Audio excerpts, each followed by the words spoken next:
오늘 말씀대로 365 5월 29일 토요일 말씀은 느헤미야 7장에서 8장까지의 말씀입니다.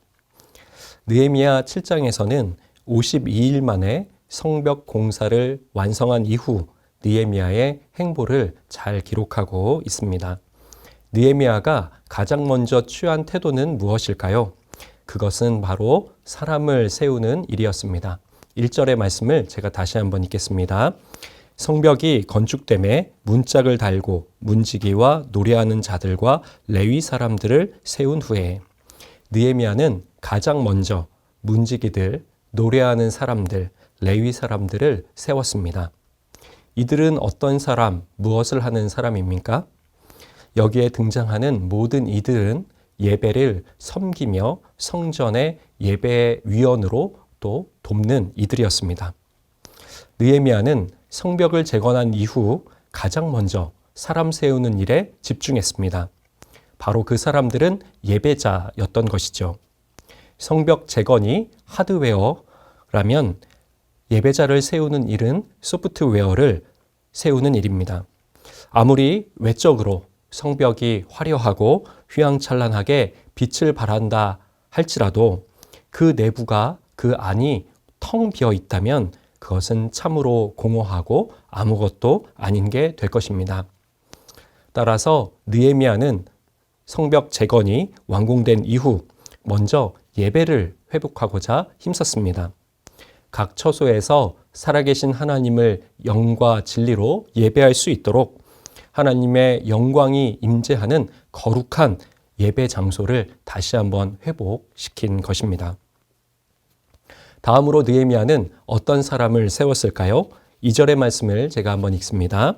내 아우 하나니와 영문의 관원 하나냐가 함께 예루살렘을 다스리게 하였는데 하나냐는 충성스러운 사람이요 하나님을 경외함이 무리 중에서 뛰어난 자라. 다음으로는 예루살렘을 다스릴 지도자를 세웁니다. 여기에 하나니와 하나냐가 나오죠. 이들의 특징, 영적 리더의 특징이 무엇이었는가? 그것은 바로 하나님 앞에 충성된 자입니다. 하나냐는 충성될 뿐만 아니라 하나님을 두려워하고 경외하는 마음이 충만한 자로서 모든 이들 중에 무리 중에 가장 뛰어난 인물이었습니다. 하나님께서는 충성된 사람을 찾으십니다. 하나님께서는 아무리 높은 자리에 있고 또 많은 능력을 가지고 있다 하더라도 하나님이 사용하시는 사람은 여호와를 인정하고 그분을 예배하고 또 그분을 경외하는 바로 충성된 주의 종을 들어 사용하신다는 것이죠. 이 사실을 믿고 나아가시는 우리 성도님들 되시기 바랍니다. 다음으로 느헤미야 8장에서는 에스라를 통한 이스라엘 공동체의 영적 개혁과 갱신의 내용을 담고 있습니다. 바벨론 2차 포로 귀환한 우리 지도자 에스라는 하나님의 말씀을 연구하고 가르치는 학사로서 충만한 말씀의 사람이었죠. 에스라는 수문 앞 광장에 영적 목마름을 가지고 찾아온 이스라엘 백성들에게 생수의 말씀, 생명의 말씀을 힘차게 선포하고 공급하는 인물입니다. 에스라가 하나님의 말씀을 증거할 때에 모든 백성이 그 자리에서 일어났으며 아멘, 아멘 하며 몸을 굽히고 또 얼굴을 땅에 대고 여호와를 경배했습니다. 하나님의 말씀이 생명들에게 흘러 들어가게 되자 어떤 변화가 일어날까요? 8절에서 9절 말씀 읽어봅니다. 하나님의 율법책을 낭독하고 그 뜻을 해석하여 백성에게 그 낭독하는 것을 다 깨닫게 하니 백성이 율법의 말씀을 듣고 다 우는지라. 총독 느헤미야와 제사장 겸 학사 에스라와 백성을 가르치는 레위 사람들이 모든 백성에게 이르기를 오늘은 너희 하나님 여호와의 성일이니 슬퍼하지 말며 울지 말라 하고. 말씀 가운데 예배 가운데 감동이 있습니다. 눈물을 흘리고 메마른 영혼들 가운데 다시 한번 솟게 되는 역사가 있는 것이죠. 감사의 눈물, 감격의 눈물, 구원의 눈물, 회개의 눈물, 새로운 결단을 위한 그 신앙의 눈물이 그들 안에서 흘러넘치게 된 것입니다.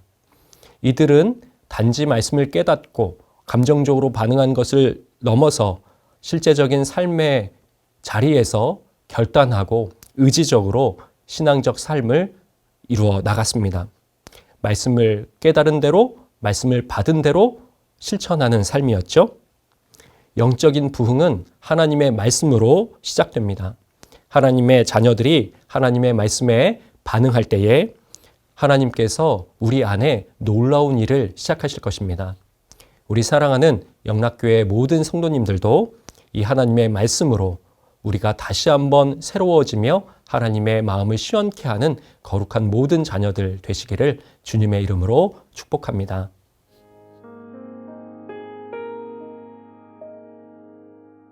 (5월 29일) 토요일입니다. 내일 거룩한 주일입니다. 특별히 전도대로 365에 따라서 많은 이들을 예배로 초청하는 날입니다. 여러분 기도하면서 다시 한번 연락하셔서 여러분들의 사랑하는 이들이 예배를 함께 드리는 기쁨을 누리시기를 바랍니다. 오늘 같이 묵상하실 말씀은 느헤미야 8장 8절 9절입니다. 하나님의 율법책을 낭독하고 그 뜻을 해석하여 백성에게 그 낭독하는 것을 다 깨닫게 하니 백성이 율법의 말씀을 듣고 다 우는지라. 총독 느헤미야와 제사장 겸 학사 에스라와 백성을 가르치는 레위 사람들이 모든 백성에게 이르기를 오늘은 너희 하나님 여호와의 성일이니 슬퍼하지 말며 울지 말라 하고. 유대 달력으로 7월 티슈리월은 새해 첫 달입니다. 7월 1일은 우리식으로 1월 1일인데 그날은 나팔절입니다. 나팔을 불면서 새해가 출발되는 것을 기뻐하는 절기입니다. 그런데 오늘 말씀에 보면은 총독 느헤미야와 또 학사 겸 제사장인 에스라가 중심이 되어서 백성들을 수문학 광장에 다 모아놓은 이후에 하나님의 말씀을 낭독해 준 것을 보게 됩니다. 새해를 말씀으로 출발한 셈이죠. 참 귀한 모습을 우리가 보게 됩니다. 그래서 8장 1절에서 3절까지 읽어보면 이렇습니다.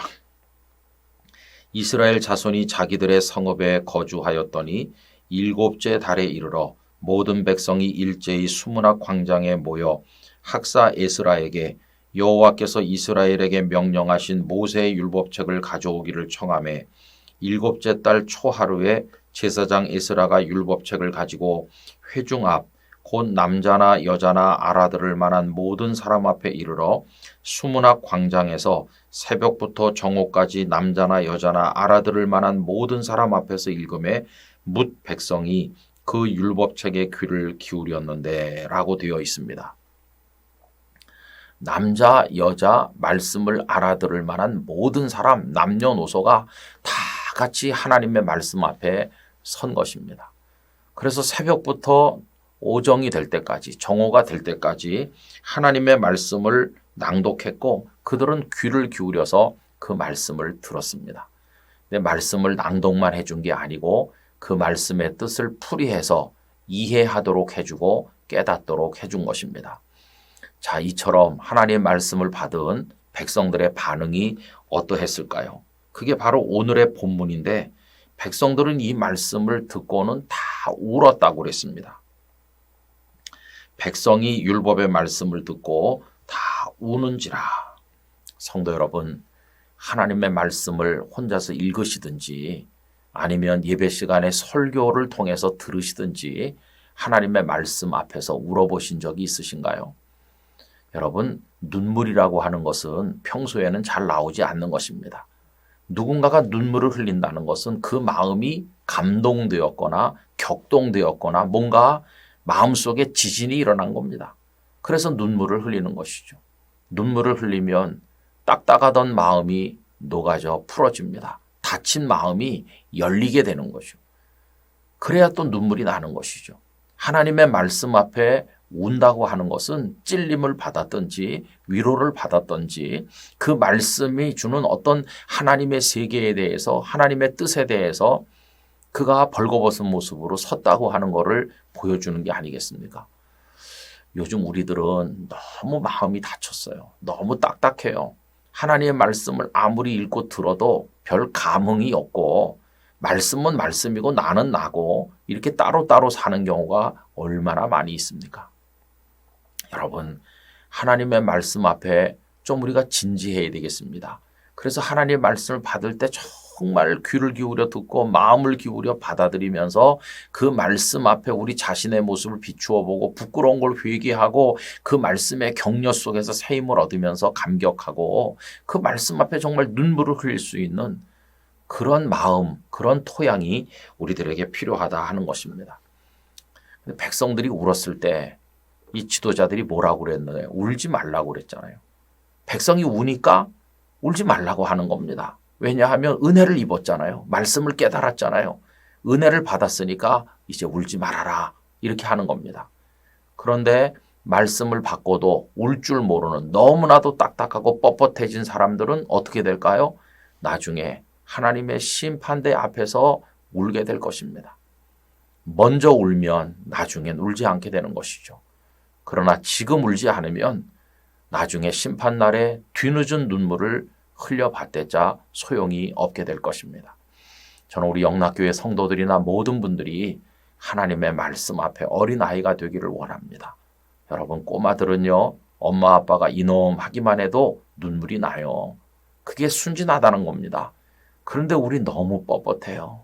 하나님 말씀 위에 올라앉아 있어요. 이런 교만을 다 버려야 되는 거죠. 그리고 하나님 말씀을 순수한 마음으로 받아서 그 말씀의 축복과 그 말씀의 은혜를 다 같이 누리게 되기를 진심으로 기원합니다. 나팔절에 수문화 광장에 모여 말씀을 받고 말씀 앞에서 울었던 백성들처럼 오 하나님 아버지, 저희도 하나님의 말씀 앞에 진지하게 하여 주시고 굳어진 마음이 녹아지고 닫힌 마음이 열리게 하시고 그 말씀의 위로와 격려 가운데 회개할 거 회개하고 새로워질 거 새로워져서 말씀의 사람으로 살아가게 만들어 주옵소서. 주 예수님의 이름으로 기도하옵나이다. 아멘.